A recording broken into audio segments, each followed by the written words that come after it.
Russian President Vladimir Putin is basking in a victory that was never in doubt, as partial election results showed him easily securing a fifth term after facing only token challengers and harshly suppressing opposition voices.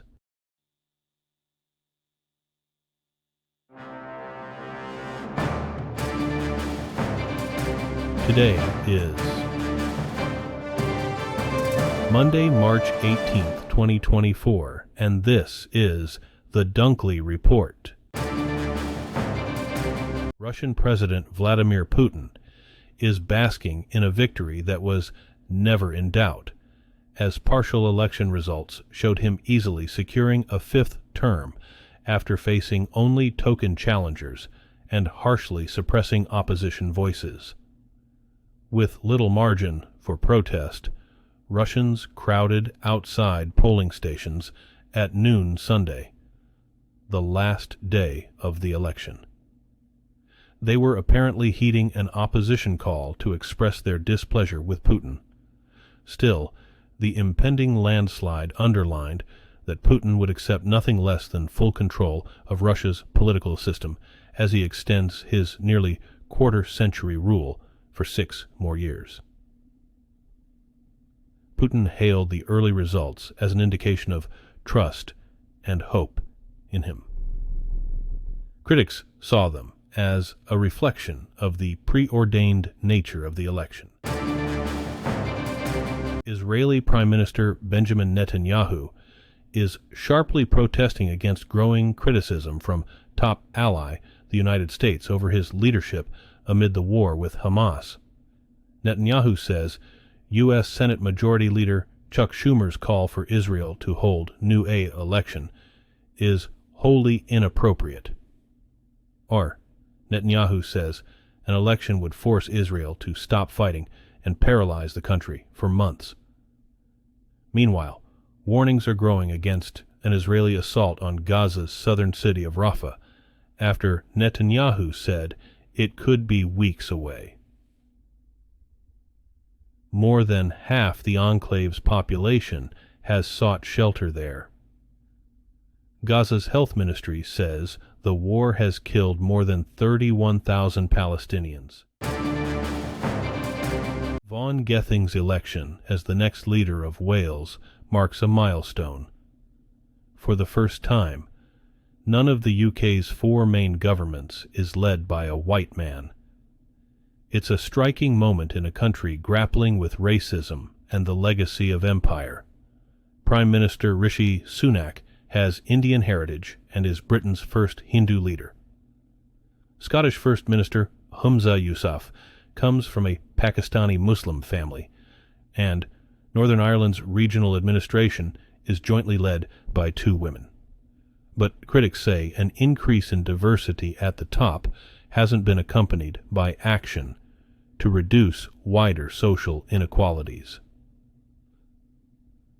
Some also accuse Sunak's administration of politicizing race as a wedge issue during an election year.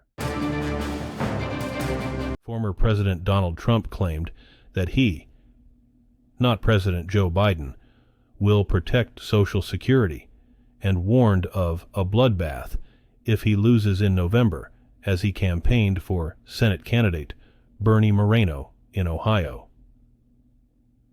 Trump, speaking on a wind-whipped airfield outside of Dayton Saturday, praised his chosen candidate in the race as an America First champion and political outsider who has spent his entire life building up Ohio communities. Moreno faces Secretary of State Frank LaRose and State Sen Matt Dolan in Tuesday's GOP primary. Bengaluru in southern India is witnessing an unusually hot February and March, and in the last few years it has received little rainfall in part due to human-caused climate change. Water levels are running desperately low, particularly in poorer regions, resulting in sky-high costs for water and a quickly dwindling supply. City and state government authorities are trying to get the situation under control with emergency measures such as nationalizing water tankers and putting a cap on water costs. But water experts and many residents fear the worst of the heat for this year is still to come in April and May. A suspected attack by Yemen's Houthi rebels saw an explosion detonated near a ship in the Gulf of Aden, potentially marking their latest assault on shipping through the crucial waterway leading to the Red Sea.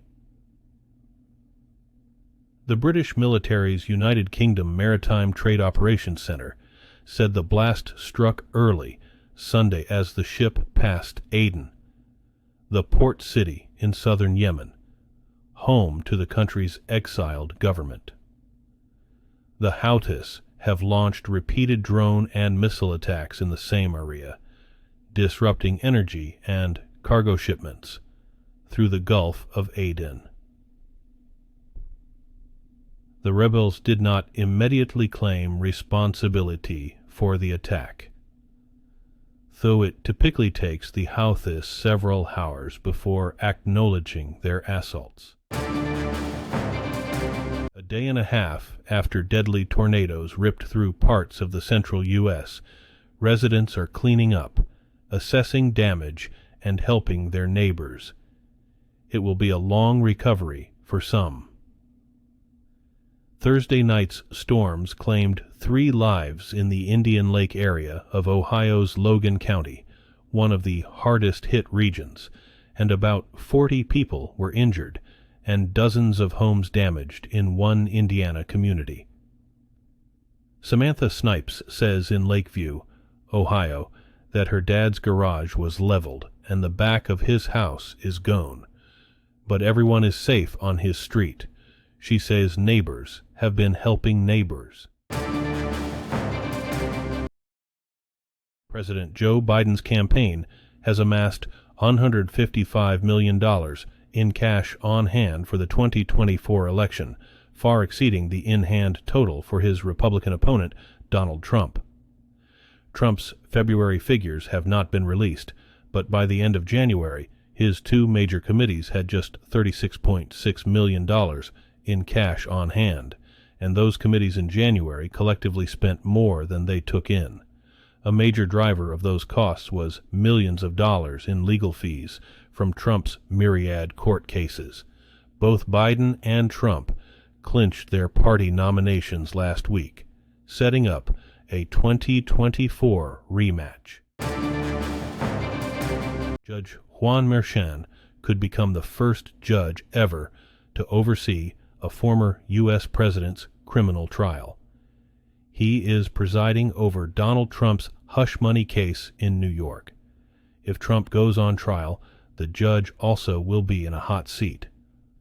Merchan won't talk about the case, but says getting ready for the historic trial is intense. He says the court wants only to follow the law and for justice to be done. Appointed a family court judge in 2006, Merchan was assigned to felony trial court 3 years later. He also has overseen Manhattan's mental health court since its 2011 inception. He says that lets him see people through a different lens than when he presided solely over criminal cases. As March Madness gets underway, more people than ever now can legally bet on sports. North Carolina became the latest state to allow online sports betting last week. A total of 38 states and the District of Columbia now allow some form of sports betting. That's up from just one state, Nevada, where people could legally wager on games before a 2018 U.S. Supreme Court ruling cleared the way for expansion. The American Gaming Association estimates $2.7 billion will be bet on the NCAA men's and women's basketball tournaments through legal sports betting operators. Today's news has been reported by the Associated Press. This has been the World News for Monday, March 18th, 2024. Thanks again for joining us. At The Dunkley Report